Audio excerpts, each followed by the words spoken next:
So continuing on to this mathematics, albeit that I am freehanding it and begrudgingly freehanding it.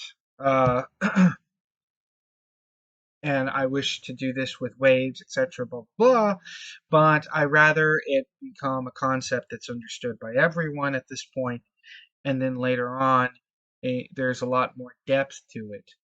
Rather it be understood by everyone, and then later on a lot more depth to it. So because electron, we'll say EA for electron A and EB for electron B contain the same amount of mass, and they are entangled through space-time, then the forces enacted on them would be equal to EC, which is electron C, which is without being entangled, times 2 in its mass, of course. I also want to iterate that they release the same amount of radiation. So EA and EB equals EC radiation times 2. I think that the H bar constant H has something to do with radiation. I'll get back to using those later. I'll get back to using my handlers and symbols later. It's been a long time since I've done math with physics. So I'm just going to have to use drawn out names until I go back to doing that. And also, again, I want everybody to understand it at first, and then I'll get it to be more complex later on. So, in other words, what has happened when we split the electron, and it has happened, we can't argue that it hasn't. For all intents and purposes, it's not EA halved and EB halved. It's not that EA's superposition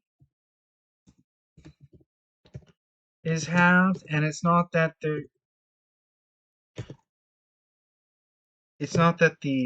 speed of light for not the speed of light. It's not that the maximum speed of EA is 186 or C, whatever, 186,000 miles. I know we're using the metric system now, but I'll get back to that later. It's not that EA's maximum speed is less than the speed of light up to 2. Like, it's not that. It's that EA literally equals EC, which is an unentangled electron, and EB literally equals EC, which is also an unentangled electron, and EA equals EB, and EA equals EA plus EB equals EC times 2, and vice versa, all the way around. And so that's what's really interesting here, is what a lot of physicists would say, well, this violates the law of non-conservation. The problem is that in a violation of the law of non-conservation of energy, that the law does not supersede reality, that an electron maintains the same amount of mass, regardless if it was split. It didn't lose that mass. And what it did lose was momentum, but it's not as if momentum just changes into mass. We don't have a descriptor for that except when we're talking about the speed of light, etc., and things that go up to but those are all also theoretical. A possibility here is that patterns of space-time, I don't confuse everybody.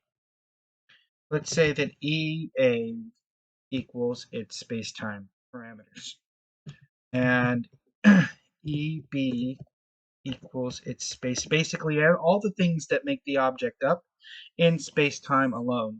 The basic grid-like mathematics around the object, and then EC equals its space-time around.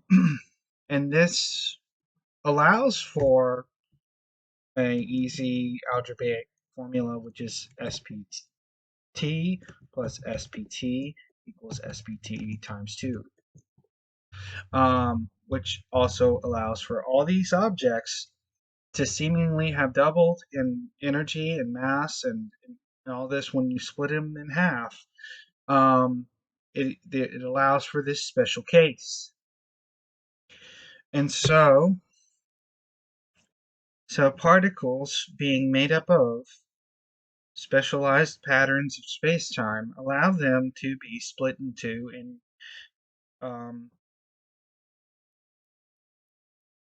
this allows a special case where they do not violate the law of conservation of energy, because the conservation of energy is within space-time.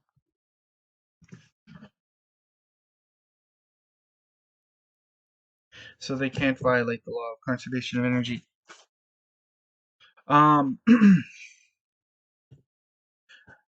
That is my interesting take on the matter. Is that EA, EB, EC all equal SPT, and SPT allows for all these weird things to happen.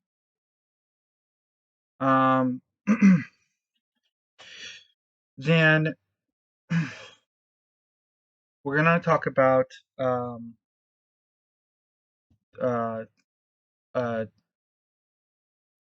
teleportation real quick. But I think that adequately for now, because there's a whole lot more mathematicians, and a whole lot more quantum physicists who can elaborate even more so than I can, but they also understand my position, and they could make it even more clear than I did. So I want to go to teleportation for now and discuss what has happened in teleportation.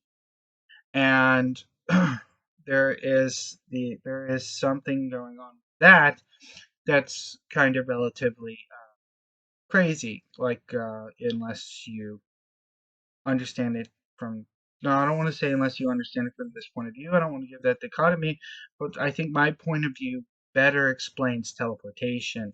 So the next thing I'm going to go into is the mathematics of unraveling a particle and it being re-raveled into another entangled particle, which is teleportation. It happens instantaneously, but in it happening instantaneously, it's kind of like a computer's causal and effectal at the same time, and that can happen within milliseconds, and perhaps in space-time this happens before we can ever even detect it.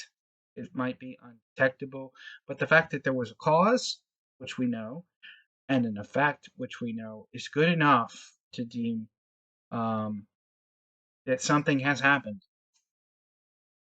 So I'm going to talk about teleportation in the next video.